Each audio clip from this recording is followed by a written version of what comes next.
오늘 여기에서는 모태신앙으로 이렇게 살아오면서 삶의 이런 우여곡절을 겪으면서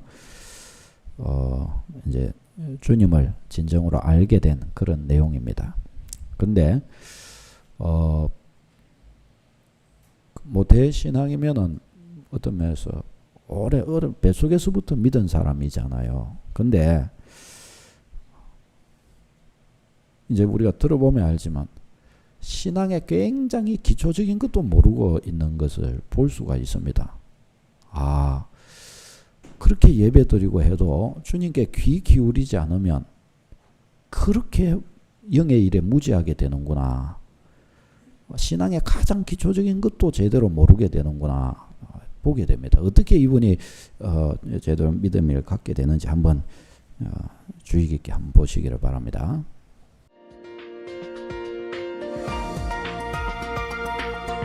안녕하세요. 춘천한마음교회 정보은입니다. 저는 예수님과 성경 말씀을 신화로만 알았고 눈에 보이는 세상만 너무 좋아했는데요. 부활하신 예수님을 만나고 기쁨 가운데 하늘의 상급을 위해 살고 교회 공동체를 사랑하게 된 간증을 나누겠습니다. 저는 아주 어렸을 때부터 교회를 다녀서 세상의 모든 사람들이 다 교회를 다니는 줄 알았어요. 그래서 당연하게 교회를 갔는데요.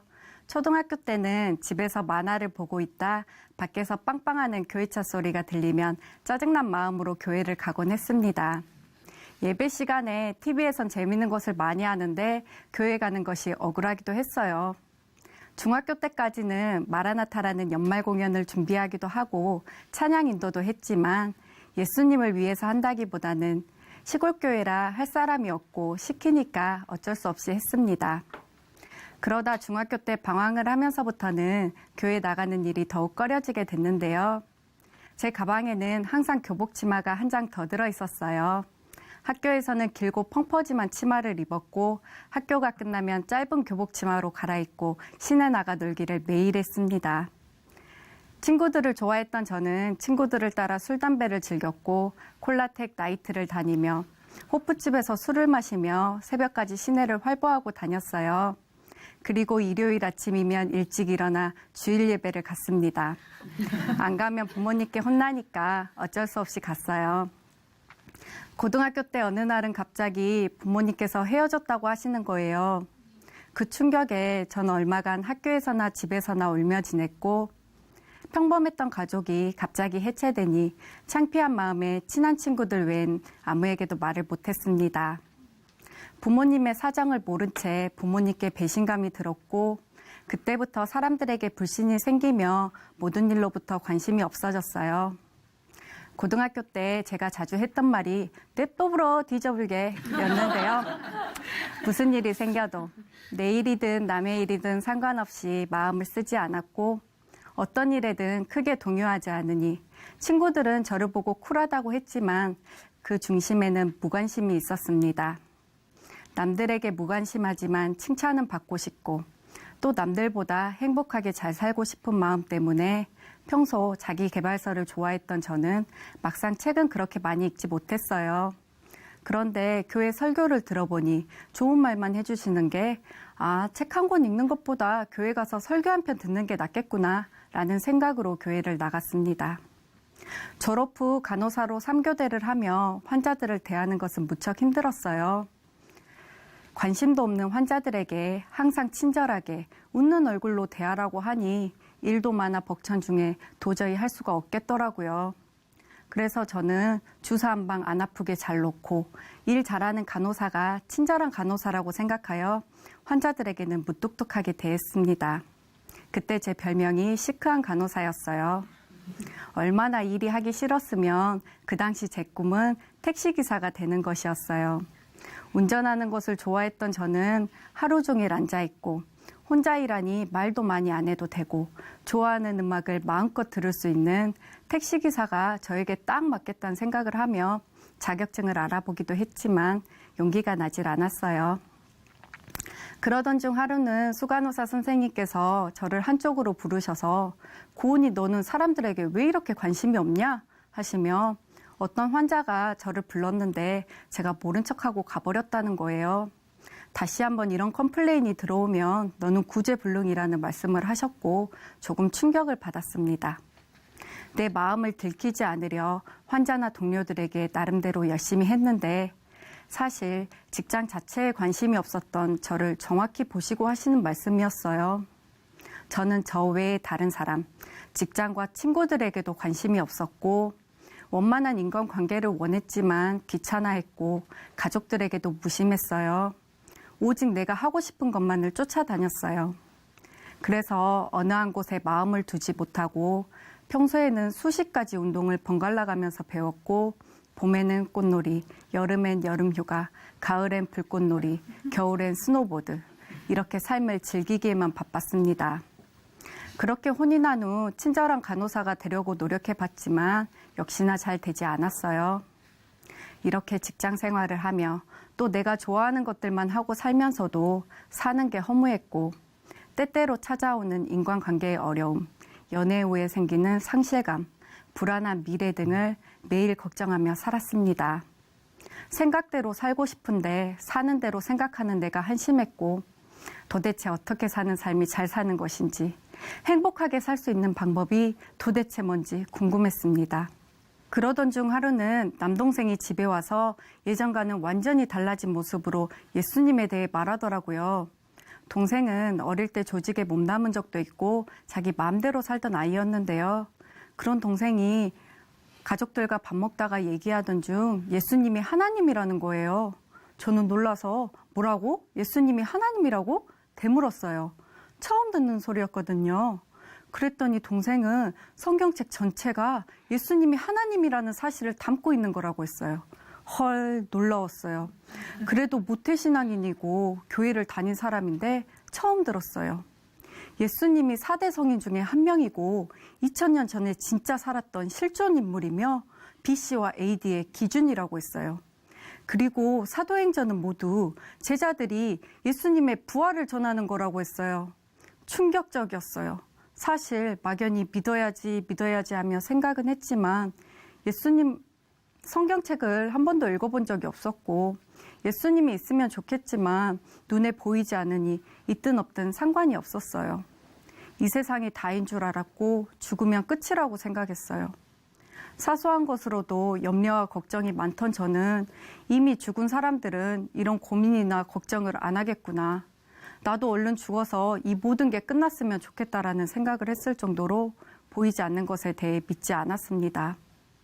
그런데 동생이 확신의 잔말로 부활이 역사적 사실이라는 증거를 통해서 예수님이 하나님이시라는 것을 믿을 수 있는 거라고 했어요. 점점 예수님에 대해 궁금해지기 시작했고 달라진 동생을 보며 저도 동생처럼 기쁘고 자유하게 살고 싶다는 생각을 했습니다. 그래서 인터넷, 유튜브 여기저기를 돌아다니며 부활의 역사적인 사실에 대해 알아보기 시작했어요. 제커 라이어스라는 변증가는 많은 종교 중에 기독교가 진리라는 사실을 논리적으로 말하고 윌리엄 레인 크레이그 교수는 부활이 역사적으로 사실이라고 했어요. 진짜네? 이게 진리일 수도 있겠구나 라는 생각으로 한 달 동안 김성로 목사님의 설교 영상을 반복해서 말씀을 들었고 간절한 마음으로 교회 수련회를 가기로 했습니다. 세상에 단 하나뿐인 진리를 찾고 싶은 마음에 갈급하게 수련회에 와서 예수님을 찾았지만 뭔가 어렵고 복잡하고 이게 맞는 건지 저게 맞는 건지 어떻게 해야 되는 건지 머릿속이 정리가 되질 않았어요. 말은 맞는 것 같은데 제대로 믿어지지가 않았어요. 나랑 상관없는 말들만 하는 것 같았어요. 마지막 날도 그렇게 멍한 상태로 수련회가 끝났습니다. 그리고 마지막 기도 시간에 수련회 때 배운 대로 성령님께 의뢰했어요. 나를 도와주시라고. 여기 있는 모든 사람들은 다 아는데 왜 나만 모르냐고. 나는 하나님의 자녀가 아니냐며 성령님 저도 도와주세요. 저도 가르쳐주세요. 라고 큰 소리로 기도했습니다. 설교가 끝나고 간증 시간이 있었어요. 어느 자매가 나와서 자기는 연예인에 빠져 있었다는 얘기를 하다가 예수님이 죽으시고 다시 살아나셨어요. 그래서 지금까지도 살아계세요. 라고 말하는데 갑자기 졸리던 눈이 시원하게 떠지면서 뭐라고? 예수님이 죽으시고 다시 살아나셨다고? 부활의 뜻이 죽었다가 다시 살아났다는 말이지? 그럼 지금 안 죽었단 소리네? 그럼 지금도 살아계신단 말이야? 마치 처음 듣는 말처럼 확 깨달아졌어요. 수십 번, 수백 번을 듣고 나도 수도 없이 말했던 죽으시고 다시 살아나셨다. 이 똑같은 문장에서 내가 그동안 그 문장 그대로 이해하지 않고 내 생각대로 이해하고 있었다는 걸 깨달았어요. 난 왜 예수님이 부활하신 게 40일 동안만 살아계시고 그 후엔 다시 하늘나라에 올라가셔서 이 세상에 없다고 생각한 걸까? 부활이란 게 죽었다가 다시 살아난 거면 2000년이 지난 지금도 살아계시는 거잖아요. 이 단순한 말을 이제서야 깨닫다니 어이가 없었어요. 예수님이 부활하셔서 살아계시고 지금 나와 함께 한다는 게 실제였습니다. 이 수련회가 제 인생을 완전히 바꾼 터닝 포인트가 되었어요. 인격적인 하나님은 눈에 안 보이는 하나님을 무작정 믿으라고 하신 분이 아니더라고요. 예수님이 십자가에 죽으시고 부활하심으로 어느 누구나 전 세계 모든 사람들에게 믿을 수 있게 증거를 주고 승천하신 것이었어요. 그러니까 진짜 단순하게 이 증거를 보고 믿으면 되는 것이었어요. 이것을 통해 보이지 않는 하나님을 믿는 것이었어요. 부활이 바로 믿음의 시작이고 하나님을 믿을 수 있는 근거였어요. 부활이 실제가 되어 믿어지니 성경에 쓰여진 모든 말씀에 아멘이 되었습니다. 말씀대로 살아가야 하는 것이 마땅하고 이게 바로 인생을 사는 정확한 방법이었어요. 감사합니다. 우리에게 확실한 증거를 주고 믿게 하신 예수님, 감사합니다.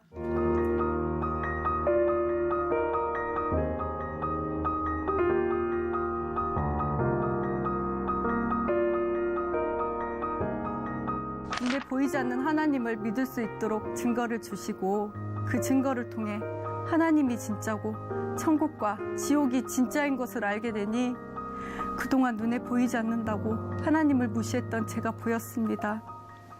느낌이 안 와서, 감정적으로 믿어지지가 않아서 다른 것을 믿었어요.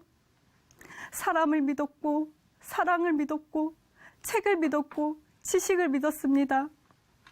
사람을 하나님이 만드셨는데, 사랑도 하나님이 주신 것인데, 책, 지식, 도리 모두 하나님으로부터 생긴 것인데 정작 하나님은 믿지 않고 눈에 보이는 것만 따랐습니다. 제가 노력하면 제 인생, 제 삶이 바뀌는 줄 알았어요. 전능자, 처음과 나중, 창조주, 위대하신 왕, 말로 형용할 수 없을 만큼 사람이 생각해내지도 못할 만큼 위대한 하나님을 내가 짓밟았습니다. 이 벌레보다 못한 한낱 피조물인 내가 하나님처럼 되려고 했습니다. 내 인생이니 내가 주인인 줄 알았어요. 눈에 보이지 않으니 나를 혼내지 못한다고 생각하고 무시했습니다. 하나님, 저를 용서해 주세요. 어떻게 용서를 빌어야 할까요? 회개합니다. 하나님을 믿지 않고 주인으로 모시지 않았던 죄를 회개합니다. 이제는 종된 마음으로 내 마음속에 주인으로 모시며 살겠습니다. 다시는 나를 위해 살지 않고 오직 말씀대로 예수님만을 위해 살겠습니다. 나의 존재의 이유, 모든 것으로 믿고 살겠습니다. 나의 죄를 위해 이 땅까지 오셔서 십자가에 못 박혀 죽으시고 부활하심으로 증명해 주신 예수님, 오직 예수님만이 나의 주인임을 찬양하고 감사하며 주만 위해 살겠습니다. 예수님을 나의 주인으로 영접합니다.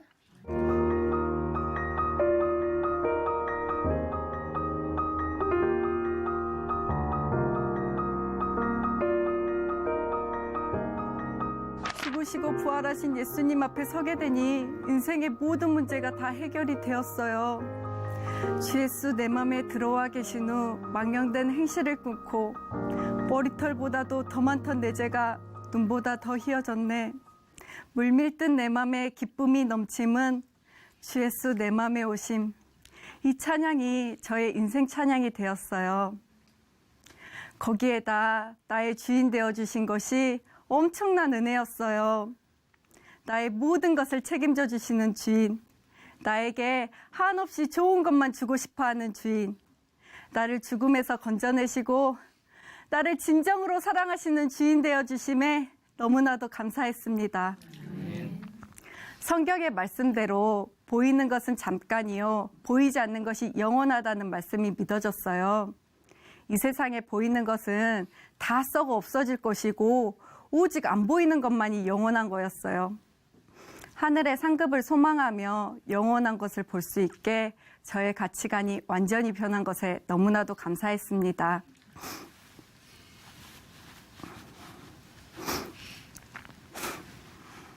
그리고 이제는 성경 말씀이 진리니까 말씀대로 염려하지 말라고 하면 염려하지 않으면 되고 항상 기뻐하라면 기뻐하면 되는 거예요.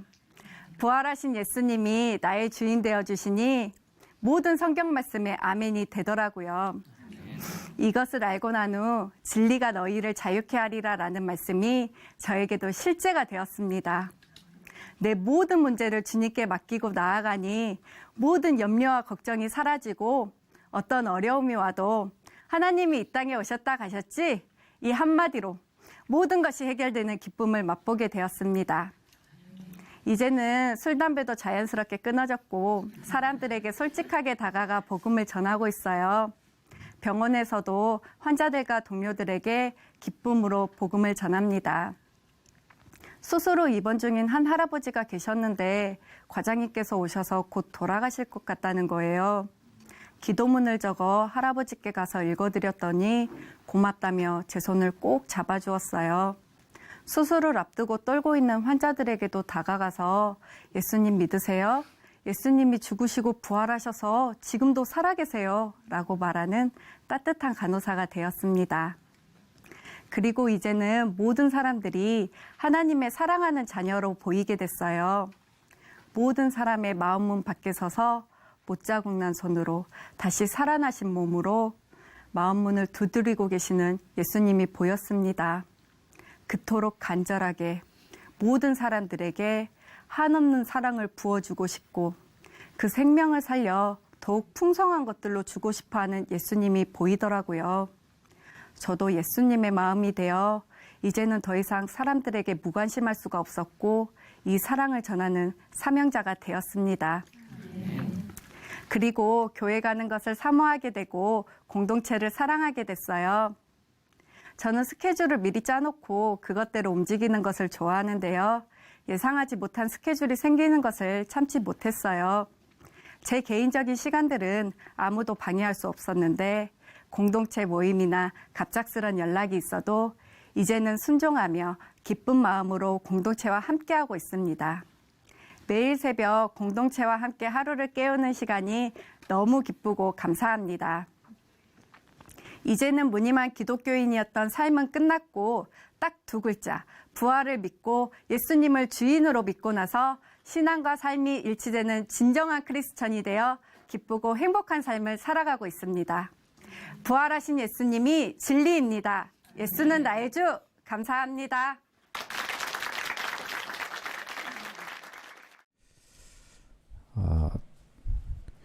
혹시 이게 그냥 잔잔하게 이야기를 그렇게 했지만은 우리 또 뭐 우리 친구들 중에 모태신앙 많이 있고요.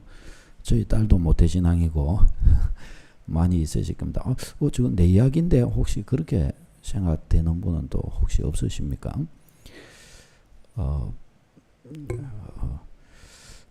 모태신앙이라고 다 믿음이 있는 게 아니죠. 그렇죠. 오히려 믿음이 훨씬 없을 수 있습니다. 전혀 관심이 없을 때부터 뱃속에서부터 복음을 들었기 때문에 처음부터 아예 귀에 딱지가 앉아가지고 앉아는 있지만은 안 듣고 앉아 있을 가능성이 굉장히 많습니다. 그 모태신앙은 더 확실하게 복음을 듣도록 해야 합니다. 집중해서 들을 수 있도록 해야 합니다. 이 자매분 같은 경우에는 예수님이 하나님이시라는 것도 처음 들었다 그러지 않습니까? 교회에서야 어찌 처음 말했겠습니까? 네, 들어왔겠죠. 그러나 흘려들은 겁니다. 흘려들어. 수십 년을 살면서 흘려들은 거예요. 흘려들으니까 어떻게 해요? 처음 듣는 것처럼 들리는 겁니다. 성경도 한번 안 읽어봤다 그러잖아요. 밖에 나가서는 내 술 먹고 돌아다니고 이중생활하고 교회 와서는 콜라텍 하고 막 이렇게 하고 교회 와서는 다시 또 예배를 이렇게 앉아있고 그런 시간을 계속 그렇게 보낸 겁니다. 그러니까 은혜 못 받죠. 그렇게 하니까 신자답지 못하신 것이고 그렇게 하니까 주님의 은혜의 혜택이 안 임하는 거예요. 복음도 모르는 거예요. 복음도. 안다 하나 사실은 모르는 거죠. 사실상 모르는 거죠. 이런 일들이 굉장히 많이 있단 말이죠. 불신앙적인 삶을 살고 교회 와서는 예배하고 그래도 예배는 해야죠. 불신앙적인 삶이어도 언젠가는 은혜 주시겠죠. 근데 이것을 끝내는 삶이 우리 모든 믿음의 백성에게는 있어야 할 줄로 믿습니다. 우리 서강교회 성도님들 모두가 다 이 정말 은혜 받고 신앙과 삶의 일치를 보고 그 안에서 주님의 이 놀라우신 이 약속들의 성취를 보도록 그렇게 해야 하겠습니다. 여러분 우리가 칼을 이렇게 사면은 매우 날카롭지 않습니까? 근데 이 칼을 계속해서 이렇게 사용하다 보면 어떻게 됩니까? 무뎌지죠. 아무리 좋은 칼도 무뎌집니다. 그럼 이 무뎌진 칼을 그대로 이렇게 사용하려고 하면은 어렵습니다. 무뎌진 칼을 가지고 고기를 썬다. 무뎌진 칼을 가지고 채소를 이렇게 다듬는다. 그럼 너무 어렵습니다. 그래서 숫돌이라는 것이 필요합니다. 칼을 잘 이렇게 쓰다가 잘 안 들고 무뎌져 있으면 어떻게 해요? 숫돌에 갈아야 되는 겁니다. 아주 숫돌에 갈아서 날을 다시 반듯하게 날카롭게 이렇게 세워가지고 딱 보관을 해야 되는 거예요. 그래야 사용이 될 때에 아주 적절하게 촥촥 이렇게 사용을 할 수가 있습니다. 여러분, 저와 여러분의 신앙을 가진 믿음의 백성인 저와 여러분은 주님의 칼입니다. 주님의 칼. 우리가 주님의 칼이기 때문에 우리는 무뎌질 수 있습니다. 무뎌지면요 쓰기가 어렵습니다. 주님이 어디에 사용하고 싶어 하시는데 내가 무뎌져 있기 때문에 아무리 주님이 쓰시려고 해도 또 내가 쓰려고 해도 안 쓰여집니다. 안 쓰여집니다. 왜요? 무뎌져 있기 때문에. 우리가 무뎌져 있는 칼이 되면은 주님이 은혜 주시려고 해도 못 받습니다. 은혜의 역사를 이루어 주시려고 해도 무뎌져 가지고 그게 안 되고 마는 것입니다. 그렇기 때문에 우리는 우리 삶에 숫돌을 두어야 합니다. 그래서 항상 우리의 영적인 우리의 삶이 예리한 칼날처럼 그렇게 아주 예리한 그런 칼로 비수 같은 칼로 그렇게 단련되어져 있도록 해야 합니다. 우리가 주님이 사용하실 수 있는 칼이 되어서 무뎌진 것을 벗고 아주 예리한 칼날이 되어서 준비되는 것처럼 이와 같이 우리의 삶에 숫돌을 이렇게 두어서 숫돌을 두는 이와 같은 삶의 토대를 우리의 삶에 구축을 해야 합니다. 이런 삶의 방식을 구축해 놓지 않으면 잠깐은 은혜 받을 수 있습니다. 그러나 이 은혜가 얼마 못 갑니다. 그 어느 순간 되면은 무뎌져 가지고 이 무뎌진 것에서 벗어나지 못하고 갈아놓지를 못하니까 무뎌진 그 상태로 계속 있어서 능력이 되지를 못하고 사용하려고 해도 칼이 여러 개 있으면 집에 칼이 여러 개 있으면 가정주부들은 어떻게 하십니까? 이렇게 하다가 이전에 잘 들었던 그 칼을 쓰다가 또 그 칼을 또 참으려고 하면 이거 무뎌졌는데 남편이 안 갈아놨겠지. 그러면 또 어떻게 해요? 잘 드는 칼 들겠죠. 잘 드는 칼 드는 거. 잘 드는 칼을 사용할 수밖에 없는 거예요. 무딘 칼은 쓸 수가 없기 때문에. 그렇게 되고 맙니다. 사랑하는 여러분, 은혜를 받는 생활의 토대가 구축되어야 합니다. 은혜 못 받는 사람은요, 은혜 못 받는 이유가 있습니다. 그 왜냐? 은혜 못 받는 생활이 구축되어 있기 때문에 그렇습니다. 늘 시험에 빠지는 분들이지요. 시험에 들 수밖에 없는 생활 방식이 거기에 숨어 있기 때문에 그렇습니다. 그것을 바꾸기 전에는 절대로 안 됩니다. 늘 불신앙하는 사람, 불신앙할 수밖에 없는 생활이 그의 뒤에는 도사리고 있습니다. 믿음이 서지 못할 이유가 그의 삶에는 있단 말이죠. 여러분, 사실상 신앙생활이 어려운 이유가 은혜 받기가 어려워서 그런 것이 아닙니다. 은혜 받는 삶을 구축하기가 어려워서 그런 것입니다. 은혜 받도록 삶을 구축하려고 하니까 유혹이 있고 미혹인데 이걸 꺾지를 못하는 거예요. 계속 내 삶에 그런 것들을 내버려 두는 겁니다. 가만히 놔두는 거예요. 놔두니까 어떻게 돼요? 은혜 받을 삶이 안 되는 거예요. 생활이. 은혜 받는 생활이 안 나오는 거예요. 여러분, 성경을 계속 이렇게 읽으려고 성경을 옆에 놔두었는데 성경보다 더 좋은 것이 자꾸 옆에 이렇게 있습니다. 내 옆에. 그러면 뭐 하겠습니까? 성경은 놔두고 그거 하겠죠. 그렇죠? 그러면 어떻게 해요? 은혜 못 받습니다. 그렇게 하면. 그렇게 하면 은혜가 기다리지를 않는 것입니다. 은혜 생활이 이렇게 잘 되려면은 은혜 받을 수밖에 없는, 은혜 받도록 만드는 생활 양식이 구축되어야 합니다. 아멘. 다시 보자. 은혜 받을 수 있는 생활 방식을 구축하라. 아멘. 그러면 승리합니다. 반드시 승리합니다. 누구나 다 그렇게 승리할 수 있습니다. 은혜 받을 수밖에 없는 생활 방식, 은혜 받을 수밖에 없는 삶의 토대를 딱 구축해야 되는 거예요. 그러면 어디에 서 있어도 되는 겁니다. 그렇게 하면. 오늘은 이 말씀을 가지고 좀 이야기를 드리려고 합니다. 여러분, 은혜 받을 수밖에 없는 삶의 토대는 어떤 것입니까? 여러분은 알고 계십니까? 은혜 받는 생활, 은혜 받는 사람이 살아가는 삶의 방식을 여러분 알고 계십니까? 하나님과 동행하고 진짜 행복하고 진짜 복된, 하나님과 동행하는, 하나님과 교제가 막히지 않는, 정말 성경이 가르쳐주는 그 사도행전의 그 사람들의 신앙생활하는 그 사람들의 그 모습이 바로 내 모습이네 말할 수 있는 그런 사람들의 신앙의 방식, 그런 사람들의 인생을 살아가는 삶의 방식을 여러분은 알고 계십니까? 정상적인 그리스도인이 살아가는 삶의 방식을 여러분은 갖추고 계십니까? 요겁니다, 이거. 오늘 이 말씀을 들으면서 우리가 이제 우리의 삶의 방식을 어떤 식으로 만들어 가야 되겠는가, 세워 가야 되는가, 이걸 정확하게 좀 우리 삶에 세울 수 있기를 바랍니다. 첫 번째는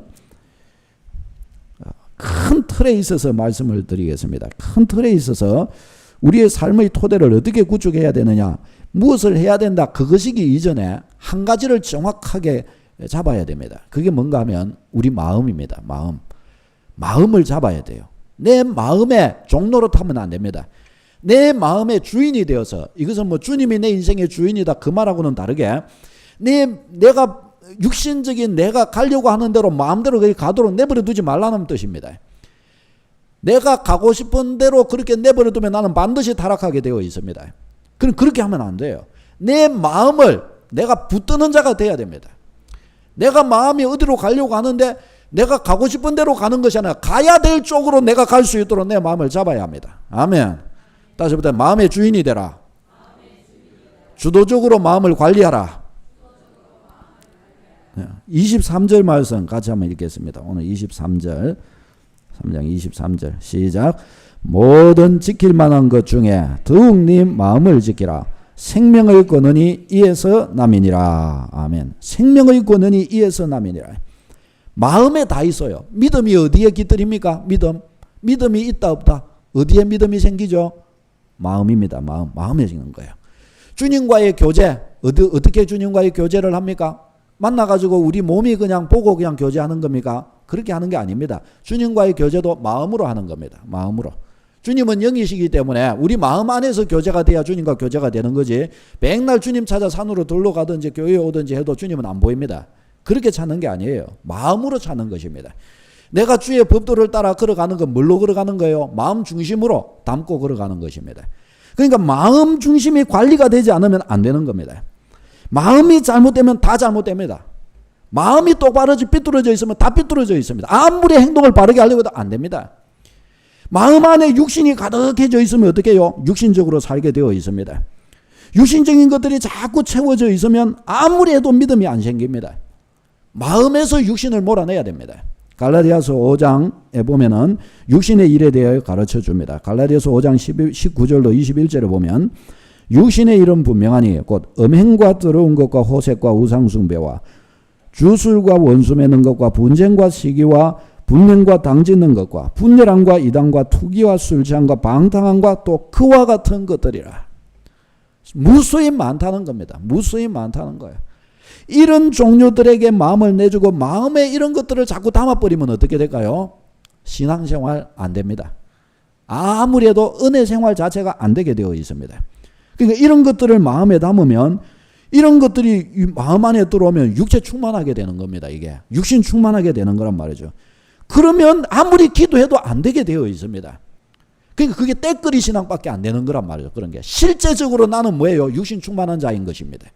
실제적으로 나는 육신 충만한 자인데 한 번씩 고난을 당하고 이래서 막 기도해봐야 그게 되겠느냐 말이죠. 그건 떼거리밖에 안 되는 거예요. 떼거리밖에. 공부하는 학생도요. 진짜 초등학교, 중학교 때는 시험 기간만 되면 공부해도 잘할 수 있습니다.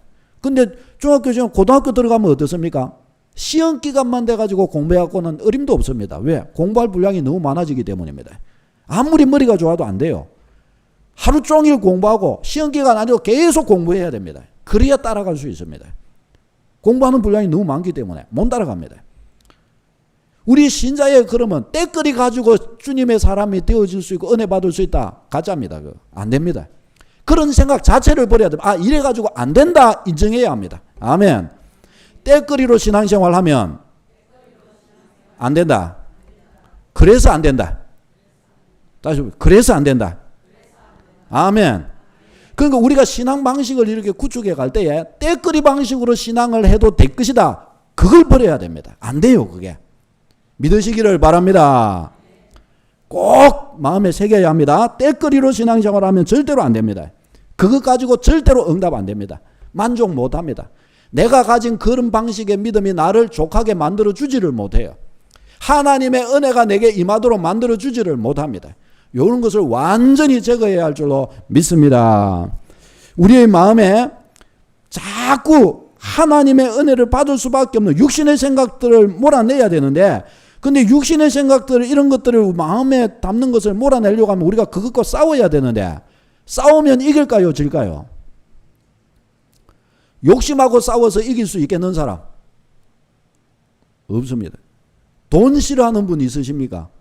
나는 돈을 싫어야지 싫어지겠습니까? 좋아지겠습니까? 더 좋아지게 되어 있습니다. 아이고 나는 예쁜 여자 싫어야지, 예쁜 여자 안 봐야지, 자꾸 그렇게 하고 했는데 이길 수 있겠습니까? 못 이기겠습니까? 예쁜 여자가 더 좋아지게 되어 있습니다. 나는 몸매 좋은 여자 좋아야지, 몸매 좋은 여자, 자꾸 그러고 싸웠습니다. 이길 수 있을까요? 질까요? 더 좋아지게 되어 있습니다. 마음은 그렇게 싸우는 게 아닙니다. 마음의 싸움은요, 생각하면 할수록 더 지게 되어 있습니다. 더 마음의 힘은 커지게 되어 있습니다. 그래서 어떻게 해야 되느냐? 관심사 자체를 바꿔버려야 합니다. 관심사 자체를. 아멘. 마음의 싸움, 따라서 봅시다. 마음의 싸움은 관심 자체를 바꿔야 된다. 아멘.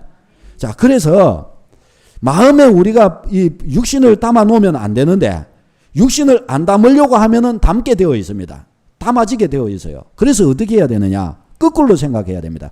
은혜를 자꾸 담으려고 해야 돼요. 믿음의 마음을 자꾸 담으려고 하면 됩니다. 거꾸로 하시오, 거꾸로. 다른 생각들이 자꾸 나려고 하면 자꾸 믿음의 방식을 마음에 담으려고 하십시오. 믿음으로 자꾸 생각하려고 하십시오. 이것을 보면 이것에 주님과 결부져서 자꾸 생각하려고 하고, 주님과 결부 안 되는 것들을 자꾸 주님과 결부되는 것들로 자꾸 생각으로 옮아가도록 하십시오. 어떤 것들이 이렇게 보면 이건 주님이 싫어하시는 것 싶으면 싫어하시는 것을 물리쳐야지, 이렇게 하지 말고 주님이 좋아하시는 것들로 바꾸십시오, 여러분. 아멘. 주님이 좋아하시는 것들로 자꾸 하십시오. 24시간 믿음의 생각을 하고자 하십시오. 어떻게, 목사님, 어떻게 24시간 믿음의 생각을 할 수 있겠습니까? 저도 이거 계속 훈련합니다. 어떻게 하냐? 그냥 하나님 생각을 하십시오. 그냥 하나님 생각을. 아니, 목사님, 어떻게 하나님 생각을 할까요? 여러분, 사랑하는 사람이 있지요. 사랑하는 사람은 어떻게 해요? 계속 그분 생각이 납니다. 밥 먹으면은, 이 친구와 밥 먹었으면 좋겠다. 세수를 하려고 물을 이렇게 보면 동그란 그 안에 친구, 이 사랑하는 사람의 얼굴이 떠오르면서, 아이고, 오늘 좀 봤으면 좋겠다. 전화를 하려면, 사랑하는 이 사람과 대화를 했으면, 전화를 했으면 좋겠다. 1시간을 하고 끊으면, 또 전화했으면 좋겠다. 계속해서 그가 생각이 나는 거예요. 생각이 나는데요, 모든 일할 때도 생각이 나고, 잠잘 때도, 일어날 때도, 걸어갈 때도, 뭘 할 때도 모든 속에서 그냥 생각이 나는 거예요. 어떻게 해요? 그냥. 희한하죠. 희한해요. 저는 또 이런 생각도 해봅니다. 우리 마음에 왜 염려라는 것이 있잖아요.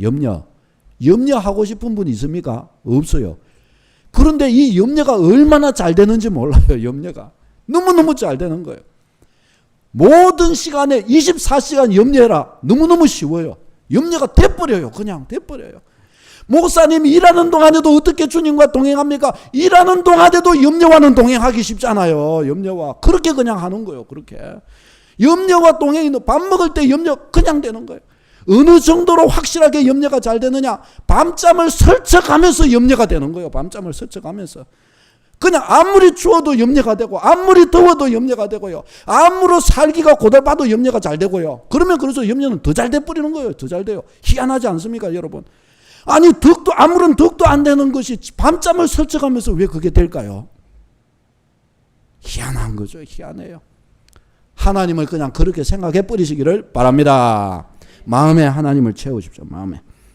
불신앙적인 생각들을 쏟아내는데 믿음의 생각들이 자꾸 마음에 채워지도록 하십시오. 이게 큰 틀입니다. 어떻게 은혜로운 삶의 토대를 구축할 것인가, 내 삶이 어떻게 은혜로운 길로 걸어갈 수 있을 것인가, 내 마음을 딱 사로잡아서 이 믿음의 토대가 내 마음에, 내 삶의, 내 마음의 전방위가 믿음이 자꾸 하나님의 생각들이 자꾸 내 마음을 사로잡을 수 있도록 그런 방식의 삶이 되도록 하십시오. 아멘. 요걸 꼭, 아멘. 요걸 꼭 해야 돼요. 요게 안 되면 아무렇게 해도 안 돼요. 예배 지금 드리시죠? 바로 날아갑니다. 안 됩니다. 집에 가갖고 뭐 기도하다 밤새워서 내가 철회 한번 해볼 거다. 성경 뭐 몇 장 읽을 몇 도 갈 것이다. 아무리 해보세요. 다 날아갑니다. 안 됩니다. 절대로 안 됩니다. 은혜 받으시다 절대로 못 받습니다. 그러니까 그렇게 안 되는 거예요. 안 되는 줄로 믿으시기를 바랍니다. 그렇게 하면 안 되고 마음을 딱 잡아야 돼요. 이건 못 잡으면 안 돼요. 죄에 빠진 사람 아무리 딴짓 해보세요. 다르게 해보십시오. 안 됩니다. 마음에서 몰아내지지 않으면 안 되는 거예요. 그러니까 요걸 꼭 해야 돼요. 요걸. 자, 요것을 꼭 하는데 그럼 어떤 방식으로 내 마음이 이렇게 믿음이 은혜가 이렇게 믿음이 담겨질 수 있도록 이런 방식으로 해갈 것이냐, 무슨 생각을 해야 그렇게 될 것이냐, 이런 것들이 우리가 좀 과제가 됩니다. 그래서 해야 될 일거리를 드리겠습니다. 일거리가 있어요. 일거리가 어떤 것을 해야 되느냐. 첫 번째가 뭘까요? 일거리가 있는데 요걸 하면은 됩니다. 이걸 뭘 하면 될까? 이게 뭘까요? 우리 허집사님 마음 비우기. 그거는 좀 전에 이야기 드렸지 않습니까? 마음 이야기는 좀 전에 했는데 실천적으로 해야 될 일이 있다니까요. 해야 될 일이. 모르시잖아요. 이거 이제 지금도 하면 됩니다. 이제 요렇게 하면 됩니다. 뭔가 하면 성경 읽기입니다. 성경 읽기. 따져 봅시다. 성경 읽기. 그냥 성경 읽기 하면 됩니다. 성경 읽기. 그러니까 다른 어떤 생각들이 온다거나 마음에 자꾸 심란하고 뭐 다른 것들이 자꾸 잡힌다 그러면 뭐 하면 됩니까? 성경 읽기. 성경 읽기를 지속적으로 하십시오. 성경 읽기. 성경 읽기를 계속 해야 됩니다. 일주일 안 했다가 일주일 거 몰아가지고 하면 효과 없습니다. 그러면 완전히 역효과 납니다.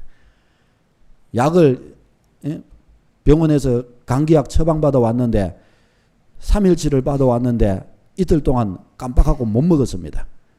에이, 마지막 날 몰아서 다 먹지 뭐. 마지막 날 3일치를 몰아고 다 먹었다. 어떻게 될까요? 바로 응급실 실려갑니다. 역효과 납니다. 안 됩니다. 그렇게 해가지고. 성경 많이 읽었다. 거기에 속지 마십시오. 그걸 갖다 한꺼번에 많이 읽어갖고 될 문제가 아닙니다. 어떻게 해야 되냐? 매일매일 읽어야 돼요. 매일매일.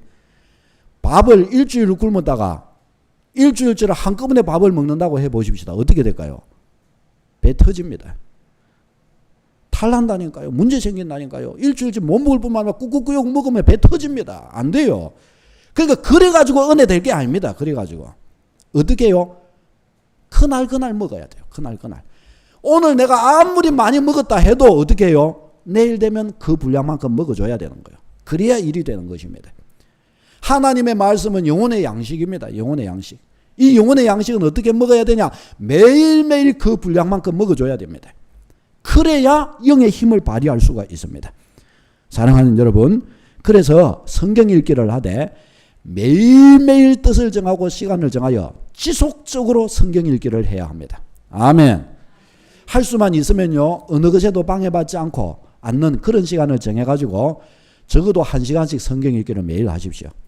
처음에는요, 이게 잘 안 돼요. 그래서 뭐 짬짬 이렇게 읽어갖고 은혜 못 받습니다. 그래갖고 안 되고, 처음에는 할 수 있으면, 제가 우리 청년들에게도 이야기를 이렇게 했는데 실천하고 있는지 어쩐지 모르겠어요.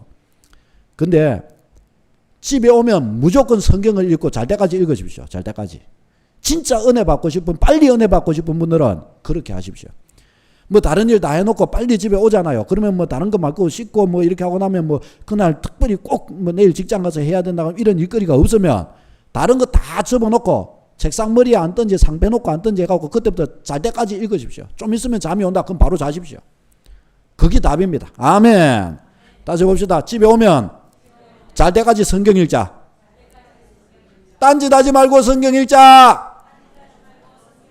아멘. 아멘. 다시 봅시다. 딴짓하지 말고 성경 읽자. 엉뚱한 생각 들면 성경 읽자. 아멘. 아멘. 요거 하면 반드시 은혜 받아요. 그런데 요걸 하고 싶은데 안 한다. 은혜 안 받고 싶어서 그런 겁니다. 그거는. 은혜 안 받고 싶어서 그런 거예요. 은혜 받을 수 있는 길인데 안 한다. 안 받고 싶어서 그런 겁니다. 그러니까 그건 할 수 없어요. 그렇게 되는 것은. 은혜 받으려면 성경 읽어야 할 줄로 믿습니다. 은혜 받는 사람은 다 그렇게 합니다. 은혜 받는 사람은. 왜 은혜 받고 왜 능력 있게 생활하냐? 매일매일 시간 정해서 성경 읽고 매일매일 시간 정해서 열심히 성경 탐독하기 때문에 그런 것입니다. 아니 그러면 그거 하고 말고 노는 언제 놀기는 놉니까? 놀기는 왜 놀아요? 성경 읽으면서 놀지. 성경 읽으면서 놀아요. 성경 암송하고 성경 묵상하면서 노는 거예요. 그 안에서 영의 재미와 영의 기쁨이 충만해지는 것입니다. 은혜 받는 사람들은 그런 식으로 놀아요. 아멘. 아멘. 다시 은혜 받는 사람은 성경 읽으면서 논다. 은혜 못 받는 사람은 성경 안 읽는다. 아멘. 요렇게 되는 거예요. 요렇게. 은혜 받는 신앙의 방식은 이런 겁니다. 이런 식으로 안 하고 은혜 받고 잘 믿음 생활을 하는 사람이 있다. 거짓말입니다. 그 믿음 생활 못 하고 있는 겁니다. 틀림없이 그렇게 보인다. 거짓말. 잘못 본 겁니다. 안 되게 되어 있습니다. 그거는 안 되는 겁니다. 안 돼요. 저도 믿음의 걸음을 이렇게 걸어오면 목회자의 길을 이렇게 걸으면 저도 저 자신을 통해서 얼마나 많이 검증하고 얼마나 많은 사람들을 보고 성경을 보면서도 확인했겠습니까? 안 됩니다. 그런 것은. 그런 방식으로 믿음 생활이 되는 것은 없습니다. 여러분. 아멘. 아예 기대 자체를 하지 말아야 합니다. 그래서 안 되는 겁니다. 은혜 받는 생활의 토대는 매일 성경 읽는 것입니다. 아멘. 처음에는요. 이것이 습관화되지 않으면요. 자꾸 엉뚱한 것들이 마음에 와서 이것 자체가 잘 안 돼요. 이게. 그래서 어떻게 하냐. 처음에 기왕 할 바에는 아예 처음부터 좀 세게 해야 됩니다. 그래서 오자마자 딴 데 신경을 쓸 겨를도 없도록 무조건 성경만 들고 앉아 있으면 됩니다. 그렇게 해야 돼요. 그렇게. 요것이 습관이 되고 나면 쉬워집니다. 1시간 어떤 데는 이제 처음에 2시간 읽어도 은혜를 못 받았다가 1시간 읽어도 은혜가 확 마음에 임하게 됩니다. 또 그러다가 또 어떤 때는 30분을 읽는데도 막 말씀에 집중이 되고 말씀에 막 나한테 다가오면서 막 뭐가 부어져요. 아니요. 어떤 때는 시간이 막 없고 이런데도 어떤 때는 10분만 봐도 막 영혼이 불이 타버려요. 될 줄로 믿으시기를 바랍니다. 처음부터 그런데 그게 되리라. 그것도 또 너무 과한 생각입니다. 처음부터 그런 게 어디 있습니까? 처음부터. 한 숟가락에 배부른 적이 어디 있습니까? 먹을 만큼 먹어야 배가 부르죠. 이것을 습관화드려야 합니다. 습관화드려야 돼요. 이것이 습관화돼야 역사가 일어나기 시작합니다. 사랑하는 여러분, 꼭 그렇게 하시기를 바랍니다. 꼭 어떻게 해요? 어떻게? 그렇죠. 매일 성경 읽기 생활하. 매일 성경 읽기. 성경을 읽는데 어느 만큼 그러면 성경을 읽어야 되느냐? 하루에 성경을 읽는 분량은 크게 정해져 있는 바가 없습니다. 그러나 어느 정도까지 성경을 읽어야 되느냐는 있습니다. 어떻게 해서 어느 만큼 성경을 읽어야 되느냐? 은혜 될 때까지 읽어줘야 됩니다. 은혜 될 때까지. 여러분 밥을 드실 때 어느 만큼 밥을 드십니까? 그죠? 요즘에는 뭐 사람들이 뭐 몇 숟가락 먹고 몸을 뭐 해서 그런다고 그러는데 실제적으로는 밥을 어떻게 먹어야 정상입니까?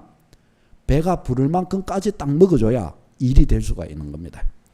그러니까 하나님의 말씀을 읽는 분량 가지고 따질 게 아닙니다. 어느 만큼 묵상하느냐의 문제입니다. 그래서 어느 만큼 내 영혼의 양식이 되었느냐의 문제예요. 하나님의 말씀을 딱 읽을 때에 근성으로 읽어갖고 100번을 100장을 읽어도 안 돼요. 그거하고. 그런 방식으로 해갖고는 안 됩니다. 어떻게 하느냐? 집중해서 읽어야 됩니다. 하나님의 말씀에. 집중을 해갖고 정신을 똑바로 차리고 이게 영의 말씀인 줄 알고 정신을 똑바로 차리고 그 말씀을 계속 곱씹어 가면서 그 말씀의 의미를 계속해서 생각해 가면서 읽어야 됩니다. 아니 그럼 목사님 의미를 모르겠는데 몰라도 계속 그냥 하십시오. 그렇게.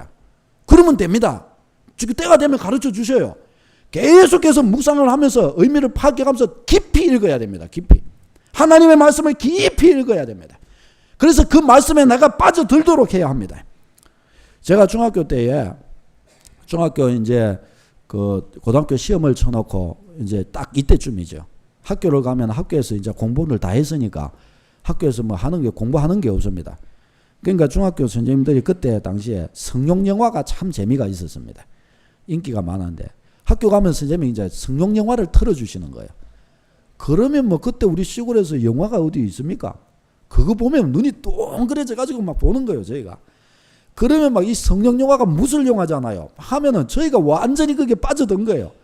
남자애들이요. 영화가 끝났는데도 막 성룡에 막 이거 무술을 막 동작을 하면서 막 서로가 막 무술 막 하고 할 줄도 모르는데 끝났는데도 막 한참을 이렇게 하는 거예요. 영화 속에 빠져가지고. 거기에 너무 집중을 한 나머지 빠져가지고 그렇게 하는 거예요. 바로 이렇게 돼야 됩니다.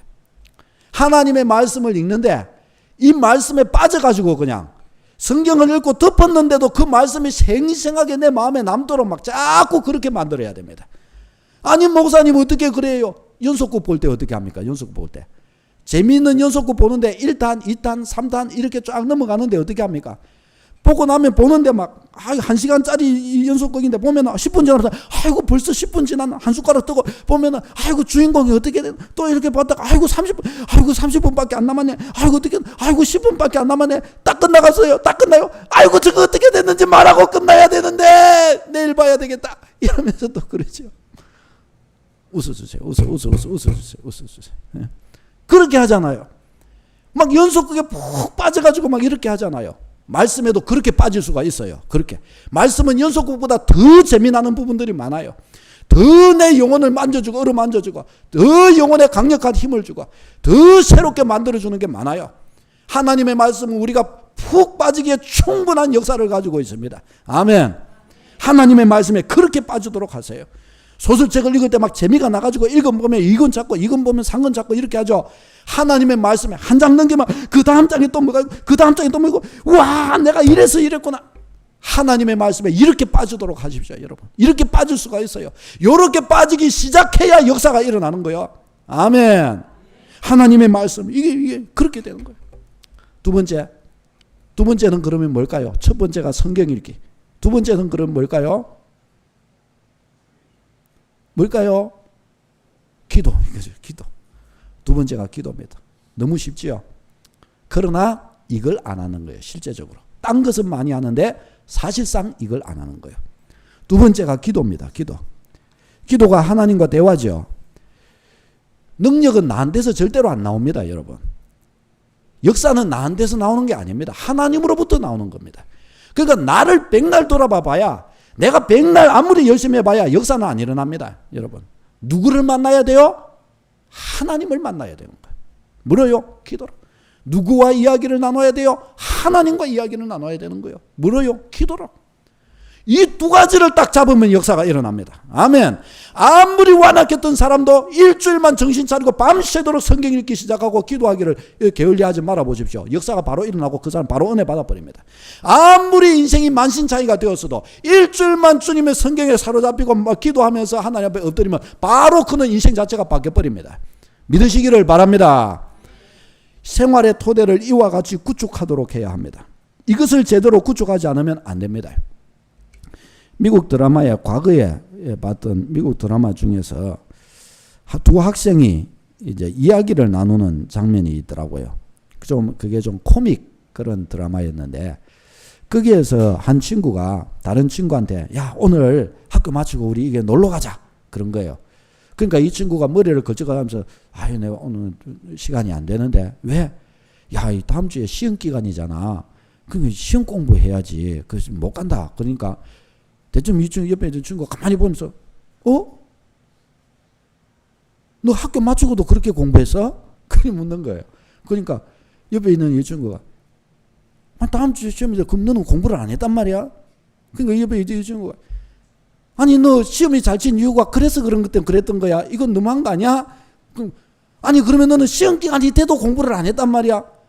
그러면 학교에서 공부했는데 어떻게 또 집에 가서 또 공부하란 말이야. 그러니까 안 되는 거야. 무슨 이야기인지 아시겠죠? 무슨 이야기? 이 친구는 학교 수업 마치고 집에 가서 공부하는 것 자체를 몰랐던 거예요. 그러니까 시험 쳐도 안 됐던 거예요. 근데 이 친구는 늘상 어떻게 해요? 습관을 들여가지고 학교 마치면 집에 가서 또 자기 해야 될 공부 분량을 다 공부하고 놀아도 그런 거 다 해놓고 노는 거예요. 그러니까 시험을 치니까 어떻게 해요? 잘 치는 거예요. 믿음의 생활도요. 어떤 사람은 은혜 받으면 잘 생활을 해요. 어떤 사람은 못해요. 그가 어떻게 사는지를 몰라서 그렇죠. 주님은 다 아시죠. 그가 왜 그런 은혜 받고 그렇게 사느냐. 늘 성경 읽고 기도하는 것이 중심이 되어 있는 거예요. 믿으시기를 바랍니다. 이 신앙의 토대가 구축되지 않으면 하늘을 날고 기는 사람도 안 되는 거예요. 천국에 가면 하늘에 갔다 온 사람도 안 되는 거예요. 아무리 천국을 봤다 그런 사람, 지옥을 봤다 그런 사람도 안 되는 거예요. 그래 봐야 안 돼요. 뭘 해야 돼요? 성경 읽기와 기도 생활이 딱 잡혀져야 됩니다. 규모가. 그래야 우리 마음도 잡혀질 수 있고 마음도 잡을 수 있고 또 다른 것들이 딱 들어왔을 때 이게 육신적인 거구나. 이거 죄구나. 이건 시험 들라고 그런 거나. 바로 알아보고 승리할 수 있는 줄로 믿습니다. 은혜 받고 사는 사람들의 생활 방식은 이런 겁니다. 여러분. 이 축복 꼭 우리 삶에 세워서 승리하는 여러분 다 되시기를 바랍니다. 우리 오른 좀 한번 꽉 쥐시고 말씀과 기도 내 삶에 세우리라. 내가 걸어가는 인생에 두 기둥 말씀과 기도. 아멘. 기도하겠습니다.